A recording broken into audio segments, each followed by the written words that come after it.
This punishment would start by having a criminal lay flat on their stomachs with their arms tied behind their back. Okay. They would then be sliced open with a razor to increase the size of their back door. And as soon as that incision was made,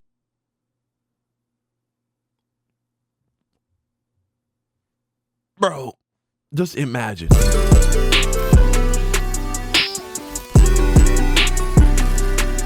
The worst punishments in human history. The worst? This is going to be good. Video by Good Enough. Let's check this out, man.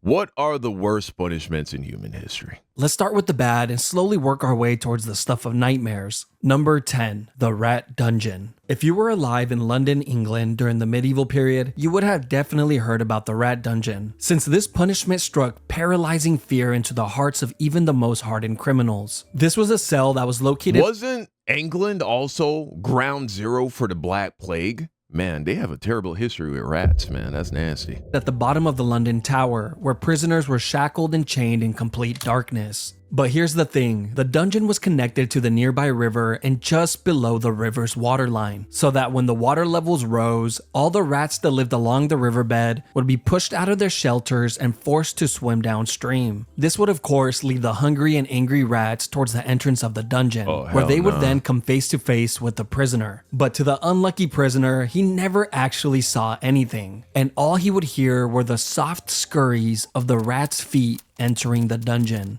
And in a matter of minutes, these— Bro, I just got chills, man. Can you just imagine? Just put yourself in that position. It's dark, it's wet, it smells bad, and you just hear,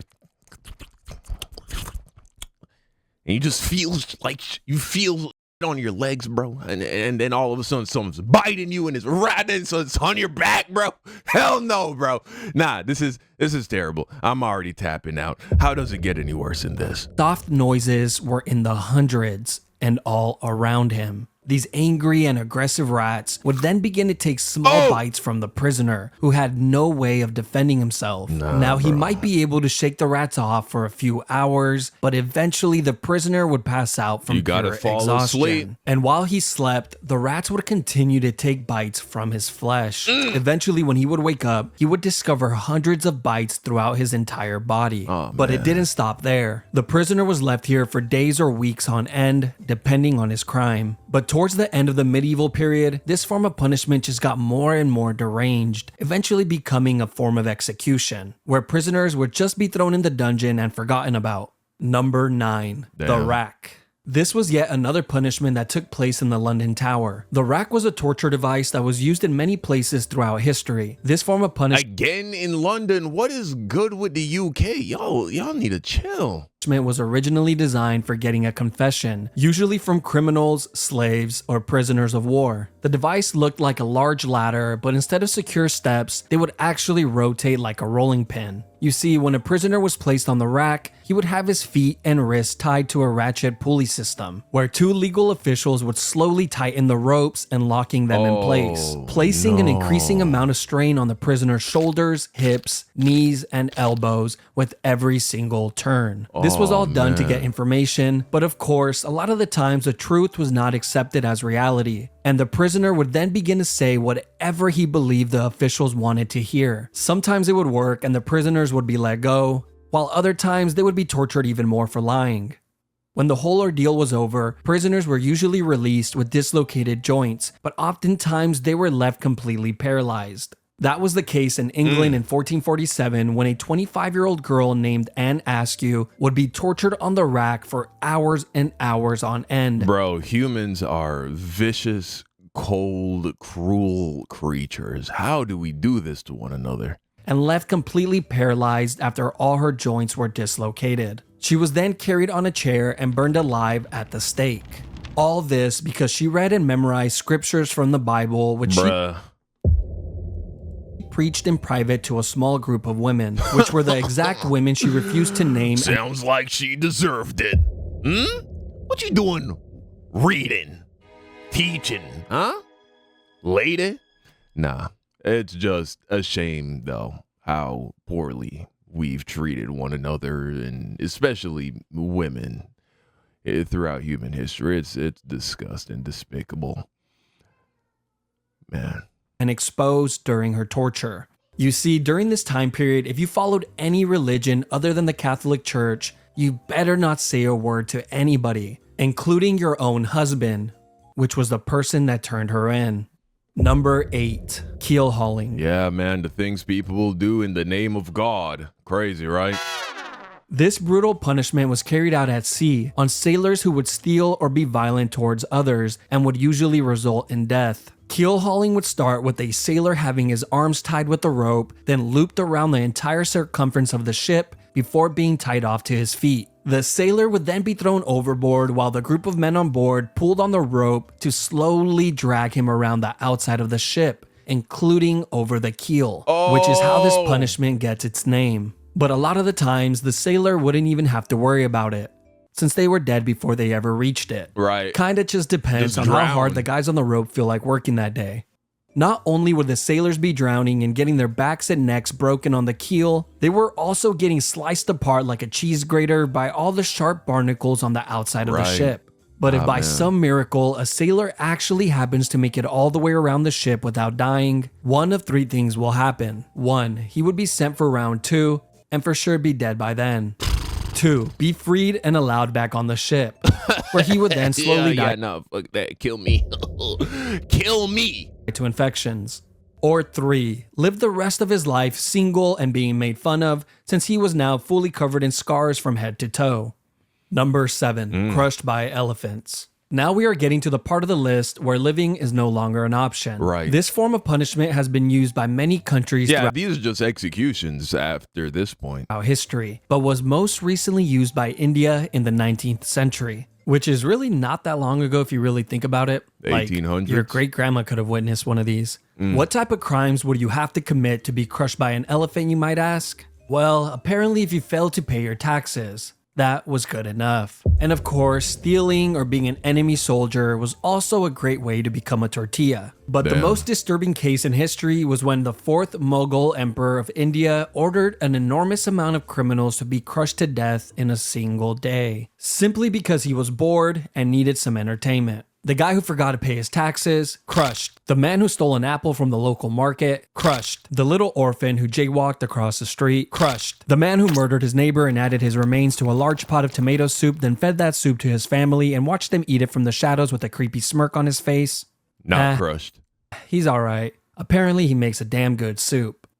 There are a few ways that this public execution goes down, but one thing always stays the same. There's always a guy on top of the elephant controlling its every move. And this was very intentional, as this was meant to showcase just how amazing the ruling class were. I mean, look at them. They can control an elephant. Now be impressed. The first method of execution was the one that you better pray for if this was going to be your fate. My head. Yeah, just crush my head, bro. Get it over with.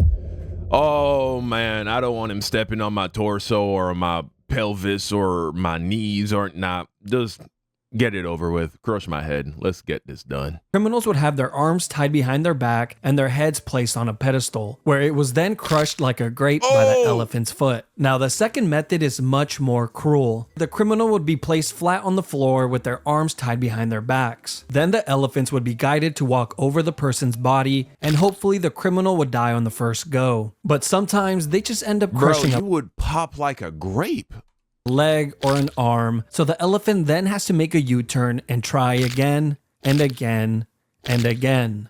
The final and You worst think the elephant knows what he's doing? I think he knows what he's doing. Elephants are pretty smart. way is when a highly trained elephant was guided to Elephants are f***ed up. slowly crush the person limb by limb. They would first crush the arms, then the legs, and then poke holes in them with the tusk, until eventually dealing the final blow to the head or torso. This is the more theatrical route that rulers like the 4th Mughal love to take, and made for a truly traumatizing experience for everyone, except for the 4th Mughal. He loved it.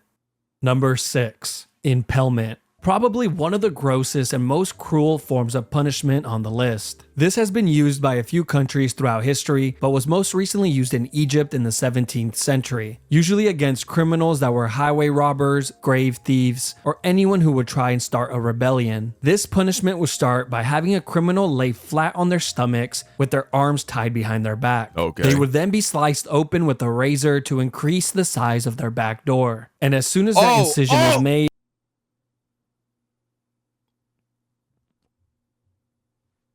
Bro, just imagine. Imagine how exactly you would make the back door wider. You would have to take like a straight razor. Imagine like an object like this, and imagine it's a razor, right? A sharp edge. They gotta put it up and then, bro, no. What did I do to deserve this? the cut would be lathered with paste to instantly stop the blood. They would then thrust in a long wooden stake that was the width of a man's arm, which was sharply tapered on one end. They then begin to hit the wooden stake with the mallet, pushing it further and further in. And of course, the stake was greased up beforehand to make this process a lot smoother. And once the stake has popped out of the criminal's shoulder, head, or mouth, they were pretty much long gone. He is then planted next to a busy road, like a Halloween decoration, to remind everyone that this is what happens when you break the law. They will be left there for the entire day and removed the following morning before the body begins to stink. But wait, there's another version of this as well. You see, on some occasions, the criminals would only be impaled just deep enough to keep them in place, but not too deep that it would cause immediate death. They would do this by having stakes that had a seated position on them to prevent the person from sliding down any further. They would then be placed on a busy road where they would suffer for hours and hours, pleading to people walking by for help, until eventually succumbing to their wounds. Just kill me, bro. What? The people who come up with this thing, the people who do this kind of thing, or who did this kind of thing, you have no soul. Number 5. Poena culae. Poena culae is Latin for penalty of the sack. And that's exactly what Penalty of the sack?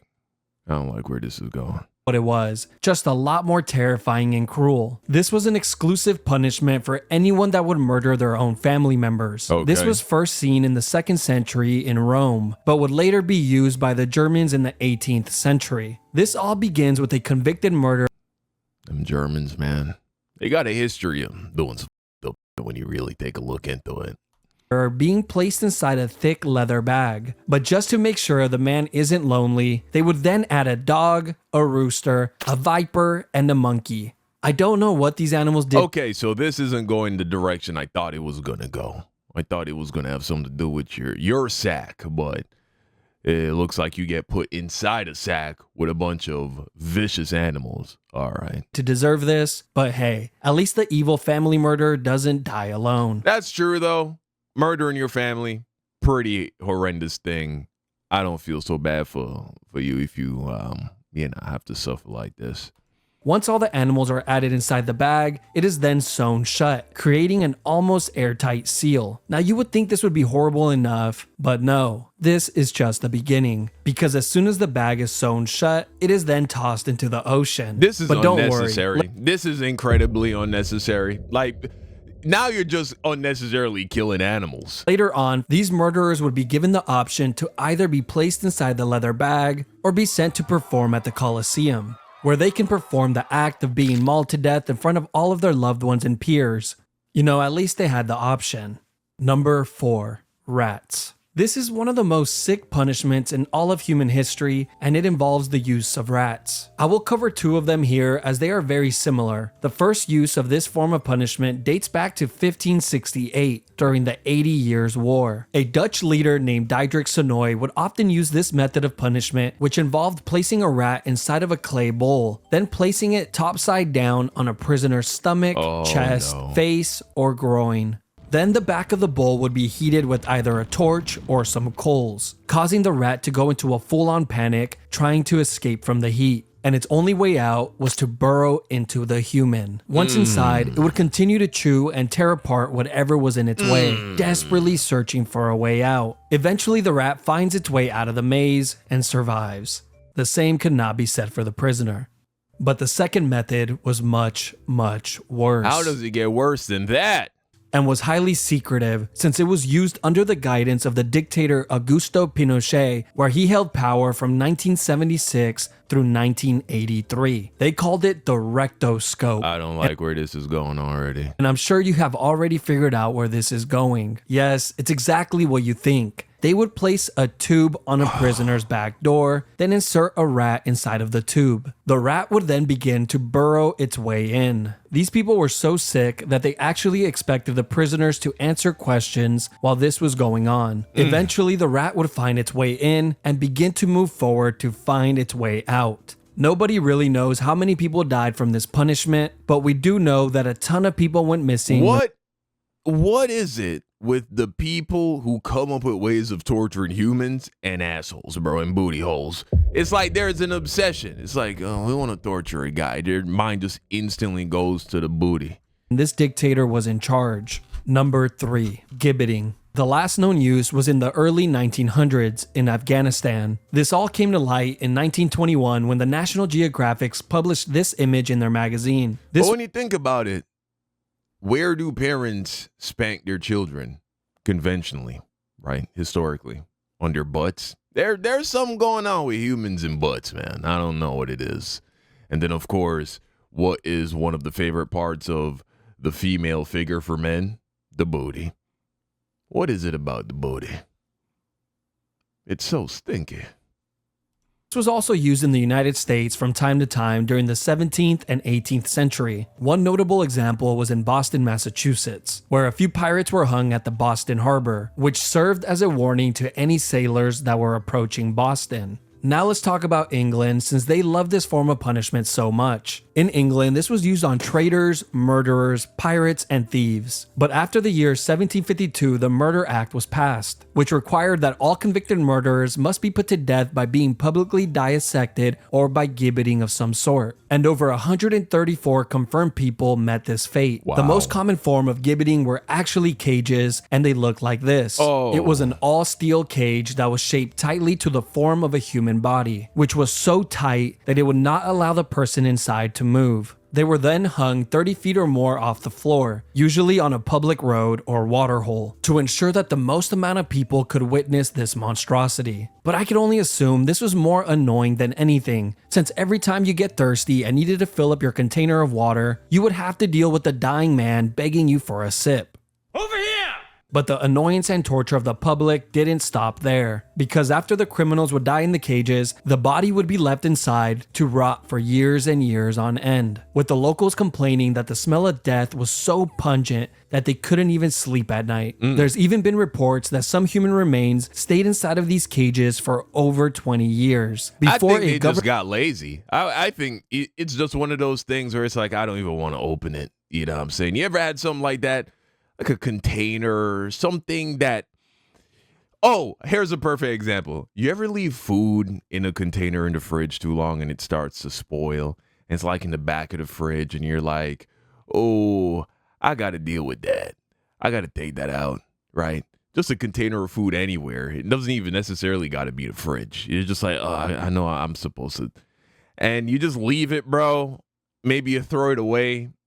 Or when you do eventually get to it, it's just so nasty. It's probably like that times 1,000. You know what I'm saying? Government official would finally remember to clean it out.